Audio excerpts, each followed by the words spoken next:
El río Apure olía a lodo, a caimán y a guerra. Simón Bolívar estaba de pie en la orilla del río con el agua hasta las rodillas desde sus botas y un mapa empapado en las manos, mirando la cordillera de los Andes como dos miran una sentencia de muerte. Era febrero de 1819, el año en que todo dependía de los próximos 90 días. Si no cruzaban los Andes antes de que la Torre reorganizara su fuerza en Bogotá, la revolución moría aquí, entre Caimanes y Barro. Bolívar, al mapa, en voz baja. Tú no eres imposible, eres incómodo. Hay diferencia. Detrás de él, el campamento de 2400 hombres despertaba con el ruido específico de los ejércitos que no tienen suficiente de nada. Pocas botas, pocas balas, cero certidumbre. Llaneros venezolanos, soldados británicos mercenarios, indígenas de los llanos, fugitivos de media colonia. El ejército más improbable del hemisferio occidental. Jack Calloway llegó por la orilla con sus botas americanas, haciendo un sonido de succión en el barro que Bolívar encontraba extrañamente cómico. Calloway, en español con acento Kiki General. Los hombres dicen que los Andes están cubiertos de nieve en verano. ¿Es verdad eso? Bolívar, sin apartar los ojos del mapa. En los páramos, sí. A 4000 metros de altura, el frío mata tan bien como cualquier bala española. Calloway, procesando esto. Y usted quiere cruzarlos de todas formas. Bolívar, quiero cruzarlos precisamente porque la torre cree que no podemos. Lo que el enemigo considera imposible es el único camino que vale la pena tomar. Calloway miró la cordillera, luego al general, luego de vuelta a la cordillera, escupió algo al río. Calloway. En Kentucky llamamos a eso una locura. Aquí supongo que lo llaman liberación. Bolívar, mirándolo por primera vez, con algo cercano a una sonrisa. Aquí lo llamamos las dos cosas. Manuela Sáenz apareció desde el centro del campamento con un rollo de papeles bajo el brazo y la expresión de alguien que trae noticias que nadie quiere escuchar, pero todos necesitan. Manuela, espías de la torre en el pueblo de Guasdualito. Hombres, ya los identificamos. Bolívar, vivos. Manuela, por ahora. Pensé que querías hablar con ellos antes. Bolívar, asintiendo. ¿Qué saben? Manuela, nuestra ruta original por el paso de Pisba. La conocen. La torre va a tener 2 regimientos esperándonos en la cima si salimos por ahí. El silencio duró 3 segundos. En ese tiempo Bolívar descartó 4 opciones, evaluó 2, eligió una. Bolívar. Entonces salimos por Pisba, pero no como él espera. Manuela, mirándolo, explícame eso. Bolívar. Mandamos 400 hombres por Pisba de día, con fuego suficiente para que la torre piense que es el grueso de la columna. El resto cruzamos por Episogüeña. Nadie ha usado ese paso en 30 años, porque en invierno es casi impasable. Manuela, casi. Bolívar. Casi es suficiente. Calloway había estado escuchando con el mapa para que alguien le había pasado. Señaló el ramo de Pisogüeña con el dedo. Calloway, estudiando el mapa, esto es 4300 metros. En Kentucky nadie sube a esa altura ni muerto. Tito, el llanero de 19 años, llegó a galope en pelo sobre su caballo sin silla, deteniendo el animal en seco a 3 metros del general con la misma facilidad con que otros detienen un pensamiento. Tito, sin bajar del caballo, mi general, los llaneros están listos. Diga cuándo y por dónde y arrancamos.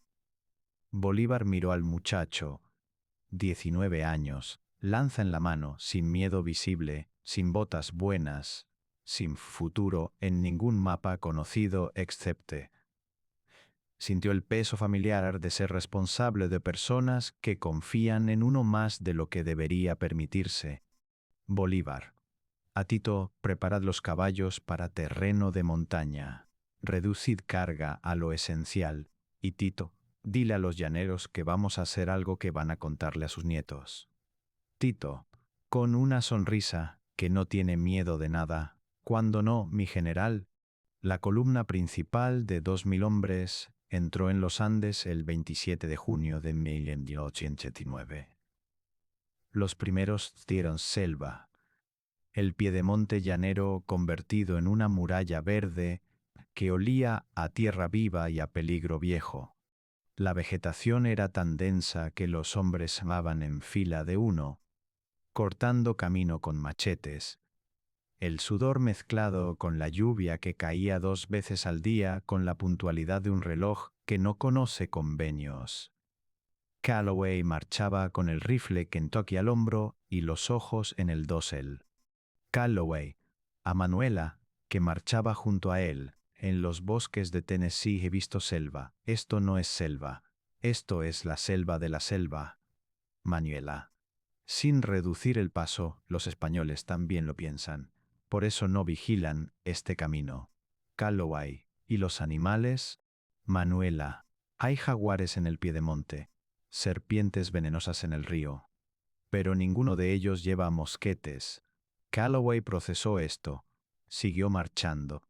En el 4.º día, la selva comenzó a ceder. Los árboles se hicieron más bajos, el verde más oscuro y más escaso. El aire cambió primero, más delgado, más frío, con ese mordisco en el pecho que le hace al pulmón trabajar más por menos. Bolívar sintió el cambio y lo archivó. Los hombres que no habían estado iban a comenzar a sentirlo en las piernas antes de sentirlo en la cabeza. Bolívar. Al grupo de oficiales. A esta altura el cuerpo miente. Les va a decir que pueden parar. No pueden. El frío mata detenido más rápido que en movimiento. La noche del 5.º día cayó sobre el páramo de Pisogüeña con una brutalidad que nadie del llano había imaginado. La temperatura bajó 20 grados en 3 horas. La niebla se convirtió en aguanieve. Hombres que habían sobrevivido 5 años de guerra colonial comenzaron a temblar con una violencia que no controlaban. Bolívar toda la noche entre los grupos, no en caballo, a pie como el último soldado hablando con cada sección. Bolívar, a un grupo de llaneros acurrucados bajo una roca. Sé que tienen frío, yo también. Pero al otro lado de esto está Nueva Granada. Al otro lado de Nueva Granada está Bogotá. Y en Bogotá está el fin de 300 años de corona española en estas tierras. ¿Vale el frío de una noche eso? Nadie respondió, pero nadie se quedó bajo la roca. Calloway encontró a Tito detenido en el páramo, mirando hacia abajo por la vertiente occidental, hacia donde debería estar Colombia. La niebla lo cubría todo. Calloway, ¿qué ves? Tito, nada todavía. Pero eso es bueno, señor americano. Lo que no se ve de arriba, tampoco se ve abajo. Los españoles en el valle no saben que estamos aquí. Calloway, mirando hacia la niebla. ¿Cuántos hombres crees que perdemos en este cruce? Tito tardó un momento. Honesto. Tito, algunos. El páramo cobra lo suyo. Pero los que lleguen al otro lado van a ser los que la torre no espera, y eso vale más que los números. En el 7.º día cruzaron el punto más alto, 4.380 metros sobre el nivel del mar. El viento en el páramo sonaba como algo vivo y enfurecido. La nieve no caía, era lanzada horizontalmente en ráfagas que convertían el horizonte en blanco absoluto. Bolívar estaba en la cresta cuando llegó el mensajero de la columna de distracción. Mensajero, jadeando, casi sin voz, mi general. La torre mordió el anzuelo. 2 regimientos moviéndose hacia el paso de Pisba. Está concentrando fuerzas en el norte. Bolívar cerró los ojos durante 3 segundos exactos. Luego los abrió. Bolívar, a Manuela, ¿cuántos hombres tenemos en condición de combate cuando bajemos? Manuela, con las pérdidas del páramo, unos 1800, quizás menos.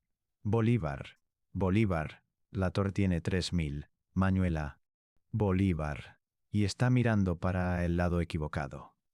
Pausa, 1800 hombres por sorpresa, Valens, más que 5000 anunciados. El pánico multiplicó ejércitos pequeños que el nuestro. Calloway había estado escuchando. Sacó su rifle Kentucky y lo revisó. La pólvora en la cazoleta, el sílex, el cañón. Todo en orden a pesar de la humedad y el frío. 12 años de frontera americana le habían enseñado que el arma que falla en el momento malo es peor que no tener arma. Calloway, general. ¿Dónde me necesita cuando bajemos? Bolívar lo miró. Este hombre de Kentucky que no hablaba bien español y no entendía por qué nadie en Venezuela veía Bourbon, pero que había cruzado el páramo más difícil del continente sin quejarse una sola vez. Bolívar. ¿Cuántos metros aciertas con ese rifle en condiciones normales? Calloway. 300 metros con viento. 400 sin él. Bolívar. Señalando el mapa, el paso de Boyacá tiene un puente sobre el río. Si la torre intenta reagruparse ahí, necesito que ese puente sea indefendible. ¿Puedes hacer eso? Calloway. Mirando el mapa, calculando ángulos, necesito una posición elevada en la orilla derecha y un cargador que no tiemble. Tito, desde atrás, sin que nadie le haya preguntado. Yo no tiemblo, señor americano. Calloway lo miró. El muchacho de 19 años con su lanzance y su caballo, y sus ojos sin miedo. Calloway, asintiendo despacio, trato hecho. El descenso duró 2 días. Por cada hora de frío del páramo, el calor de los valles colombianos fue subiendo grado por grado hasta que los hombres del llano comenzaron a reconocer un aire que les era familiar. Vegetación. Tierra. El sonido de los pájaros que no viven en la altura. La batalla del puente de Boyacá llegó el 7 de agosto de 1119, cuando el sol pegaba sobre el río desde el oeste y la torre este todavía estaba mirando hacia el norte esperando un ejército que ya estaba detrás de él. El ejército de Bolívar emergió de los bosques orientales con la velocidad específica de los que han cruzado lo imposible y ya no temen nada más. Los llaneros de Tito fueron los primeros, caballería sin silla, San Ristre, el grito que llevaban años afinando, golpeando el flanco derecho de la columna realista antes de que las trompetas españolas terminaran de sonar la alarma. Calloway estaba en la loma oriental sobre el río, con Tito cargando el rifle en 20 segundos planos cada vez, sin templar la mano, 400 metros al puente. El primer oficial realista que intentó organizar la defensa del puente antes de terminar la orden. El segundo también. El tercero no lo intentó. Calloway, recargando, sin bajar el ojo del blanco. ¿Cuántos cruzan? Tito, pasando la siguiente carga. Ya no cruza nadie, señor americano. Bolívar entró al puente a caballo, sable desenvainado, cuando la defensa española ya se había fragmentado en grupos individuales, buscando rendición o huida. La torre, el metódico coronel que había esperado el ejército equivocado, en el paso equivocado, fue capturado al borde del río por 2 sargentos llaneros que no llegaban a los 20 años. La batalla duró 2 horas. 300 años de administración colonial española en Nueva Granada terminaron en 2 horas sobre un puente de piedra sobre el río Teatinos, con un pistolero de Kentucky en una loma y un muchacho llanero cargando más rápido de lo que la física debería permitir. Esa noche, en el campamento frente al puente, Bolívar escribió en su diario, con la letra apurada de alguien que sabe que el tiempo siempre es insuficiente.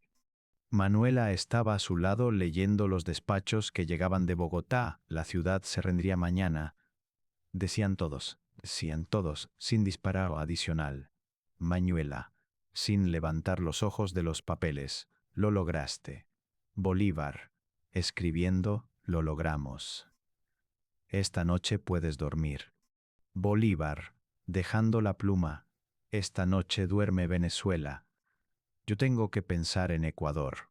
Calloway llegó al campamento con el rifle descargado al hombro y Tito a su lado, los dos con el barro del río hasta las rodillas y una expresión con personas que han hecho algo que no sabían que podían hacer hasta que lo hicieron. Calloway. A Bolívar, general. ¿Puedo preguntarle algo? Bolívar, mirándolo. Sí. Calloway. Cuando estábamos en el páramo, a 4000 metros, con la nieve y el viento y los hombres cayendo de frío, ¿usted creyó en algún momento que podía fallar? Bolívar lo consideró durante un momento real, no la respuesta del político, la del hombre. Bolívar. Todos los días. Pausa. La diferencia entre el miedo y la cobardía es que el miedo te acompaña y la cobardía te detiene. Yo permito el primero. El segundo no me lo puedo permitir. Calloway asintió lentamente, miró el puente, miró el río, miró el sur, donde Colombia terminaba y Ecuador comenzaba y después Perú, y después todo lo que este hombre todavía tenía en la cabeza. Calloway. En Kentucky dicen que un hombre que no tiene miedo de nada es o un tonto o una mentira. Bolívar. Con la primera sonrisa completa de la noche. En Venezuela también. Tito limpió la punta de Sanza con un trapo y la apoyó contra su hombro. Miraba el sur también, sin que nadie le hubiera dicho que mirara ahí. 19 años, sin mapas, sin títulos, sin nombre que ningún gobernador colonial hubiera pronunciado jamás. Tito. En voz muy baja, para él mismo, para los muertos del páramo, ya verán lo que viene después. La noche cayó sobre el puente de Boyacá. Las estrellas del hemisferio sur, las mismas que habían iluminado el páramo, las mismas bajo las que Simón Bolívar ha cruzado lo imposible con 2000 almas que confiaban en él, encendieron uno por uno, como siempre lo hacen, como si la historia no pesara nada, como si la libertad fuera el estado natural de las cosas. Y en ese campamento, en esa noche, con un pistolero de Kentucky, un llanero de 19 años, mirando el sur y una mujer hectoriana, leyendo los despachos y un hombre de 36 años, que todavía tenía un continente entero por liberar. La historia olía a pólvora, a río y a ala nuevo que no tenía novia, pero que todo el mundo en ese campamento podía ir en el pecho como el primer aire después del páramo. Libre. El continente apenas comienza.